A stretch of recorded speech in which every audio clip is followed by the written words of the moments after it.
নমস্কার বন্ধুরা, আজকে জানাকি জানার তরফ থেকে সবাইকে শুভেচ্ছা। আজকে আমি একটা নতুন রেসিপি নিয়ে এসেছি, চিকেন আখনি পোলাও।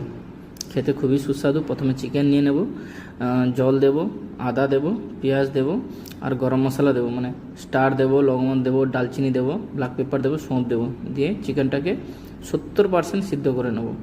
তারপর এক তেল নিয়ে ফ্রাই প্যানে পেঁয়াজ দিয়ে দেবো, পেঁয়াজটাকে রোস্ট করে নিয়ে নেবো, আমরা রোস্ট করে তুলে নেব। তার মধ্যে চিকেন দিয়ে দেবো, চিকেন দিয়ে ভালো করে ভেজে নিয়ে তার মধ্যে আমরা অ্যাড করব জিঞ্জার গার্লিক পেস্ট, টমেটো আর দই দিয়ে দেবো। ভালো করে মিলিয়ে নিয়ে একটু গরম মশলা দিয়ে দেবো আর চিকেন কাপ, সেটা তোমরা দিতে পারো না দিতে পারো। আর চিকেনের যে জল ওটা দিয়ে দেবে। তারপর ভাত ঢেলে দিয়ে ওটা আরামসে উপরে একটু কাঁচা লঙ্কা দিয়ে দেবো, নিম্বু দিয়ে দেবো।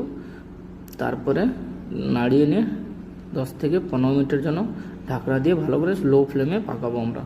আমাদের রেডি হয়ে গেছে আখনি পোলাও। তার উপরে রোস্টেড পেঁয়াজ দিয়ে দেবো। তোমরা চাইলে এতে ঘি অ্যাড করতে পারো, খেতে কিন্তু আরও ভালো লাগবে ঘিটা অ্যাড করলে।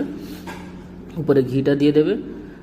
আর আমাদের চিকেন আখনি পোলাও রেডি হয়ে গেছে। ভালো লাগলে লাইক, শেয়ার, কমেন্ট করুন। খেতে খুবই কিন্তু